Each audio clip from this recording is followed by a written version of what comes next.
welcome back to my channel. My name is Yeji, like yay G, and my channel is all about saving money while traveling because let's be real, traveling can get expensive, and if you don't have to spend any money, why would you, right? So if that sounds interesting to you, let's be internet besties and consider subscribing below, and let's get into today's video. So it's that time of the year and I'll be talking about what's in my wallet, and if you guys know me, I like to talk about what's in my husband's wallet as well. So it's gonna be like what's in our wallets, and this is my husband's wallet and this is mine, and I'm just gonna go through and talk about what credit cards are in our wallets for this quarter. So starting off with my husband's wallet, if you've watched my previous what's in my wallets, you would know that I'm trying something new this year, and we have the Fidelity card.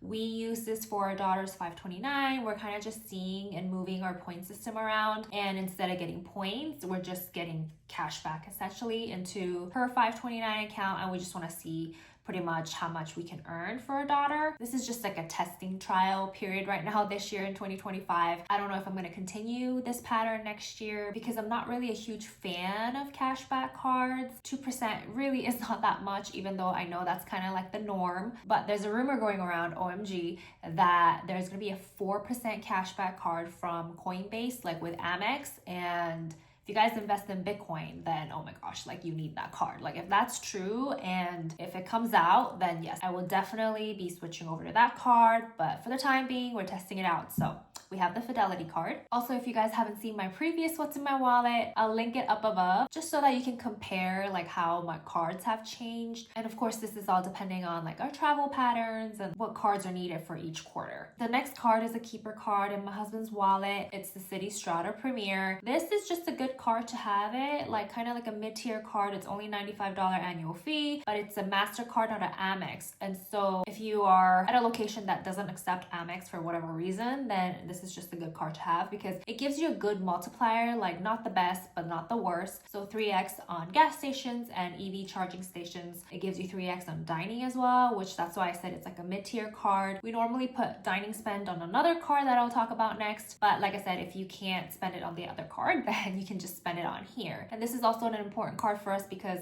before we had the Fidelity, we used to put all our spend, well, like everyday spend, on Citi Double Cash, and Citi Double Cash and the Strata Premier kind of goes together really well. So that's why this is in my husband's wallet. The next card is, of course, the Amex Gold. This is like our ride or die, as long as they don't switch up the multipliers. I mean, if they do switch up the multipliers for like the better, then yes. But I mean, with the way things are going, I also know one day the annual fee is gonna go up on this as well.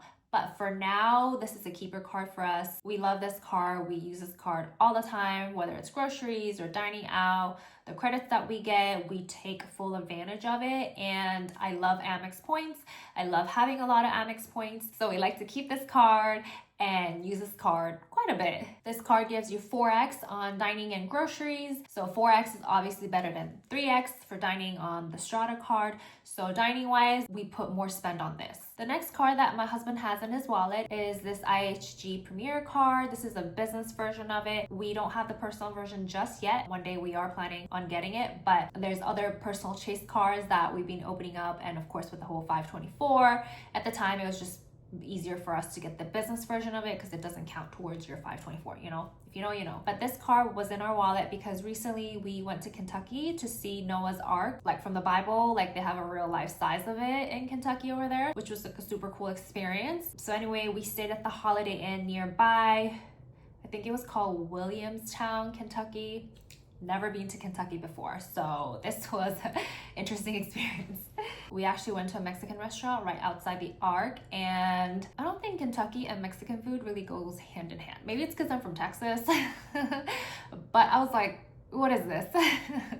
Anyway, it's always good to have a hotel branded card if you're staying at that particular hotel, and we did at the Holiday Inn, so that's why it's in our wallet. The next card is the Marriott Bonvoy card. This is like the OG $95 card. I don't think they have this anymore unless you downgrade it. We actually had the very, very old school, like the purple SPG card before, and then we got this card after.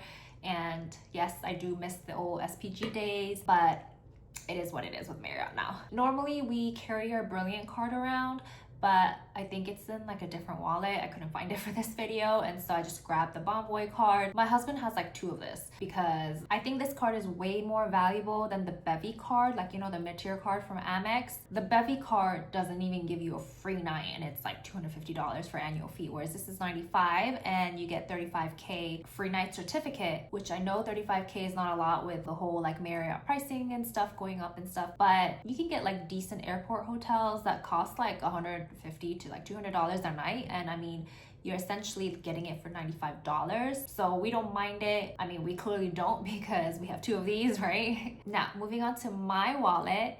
I have 2 Freedom Flexes. One is my husband's and one is mine. These cards are in my wallet like all year round, like every year practically, because each quarter they have a different category that you can spend on. And the first 2 quarters I literally spent on like Amazon gift cards. I think the first quarter it gave you like 5x on groceries, and I bought Amazon gift cards at the groceries.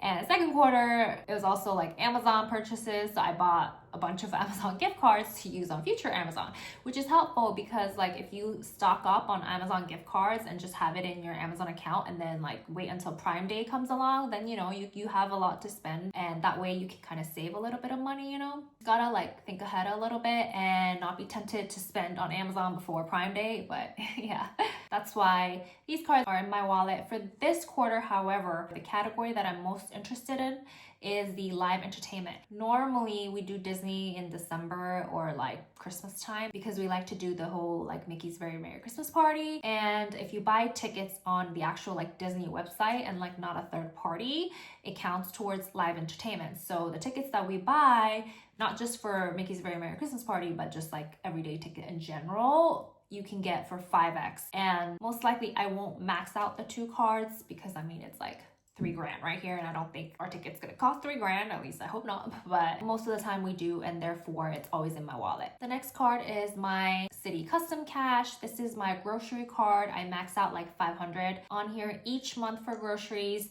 and then I move on to like my Amex Gold for my groceries. But this is just like my ride or die $0 annual fee, and it's just really easy to max out 30,000 points because normally it takes about like 35K to fly to Europe one way on economy. And I mean, if you're getting 30K just on spending groceries for the whole year, I mean, that's really not that bad at all. The next card is my Rose Gold from Amex. I know my husband has it as well, but we just use up all the credits. It's just worth it for us, for our family, for our lifestyle. And so we just have these in our wallets just all year round once again. And this is a keeper card for us. Like I mentioned before, I normally spend my groceries on the Citi Custom Cash, and then once I max this out, I move on to this card.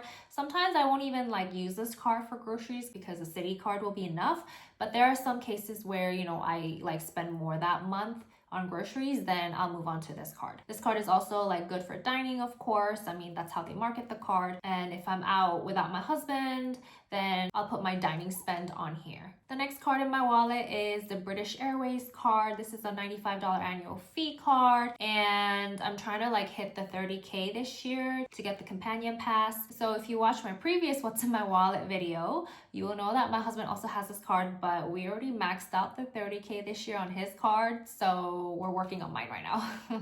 Because with his card, we already got the companion pass, and with my card, I'm hitting it so that I can use that companion pass essentially for me, because then your award flight will be like half the cost. And we're a family of 3, so we don't need another companion pass. So which is nice, you know, British Airways gives you that option whether to, you know, have a companion or use it on yourself. So this is also a keeper card.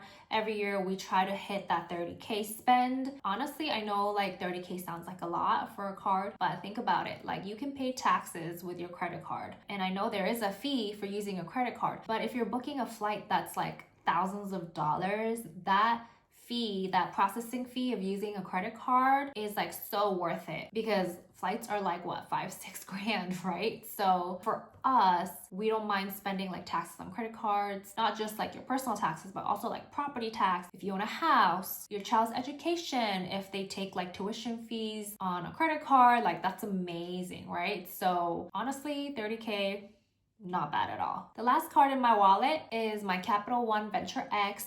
This is also a keeper card for me. This is like my everyday 2X card. So normally I would try to finish the 30K on here first because I value this.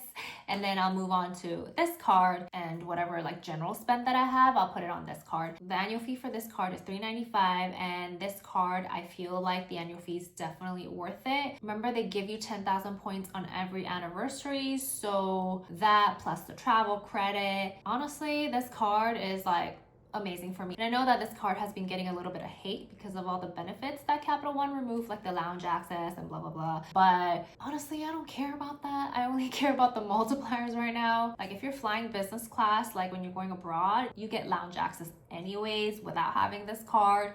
So I don't know why people are freaking out about it, honestly, but I digress.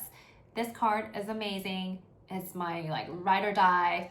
I'm gonna have this card forever unless they do something crazy. But as of now, this is a keeper card as well. And that's it for my Q3 what's in my wallet. Not much has changed between Q1 and 2. I usually always have like keeper cards in my wallet because they're like my ride or die, like, you know, they're cards that I need to spend on a daily basis. And once I make up my mind on which card I want to spend it on, I, you know, stick with that card and just keep using that card.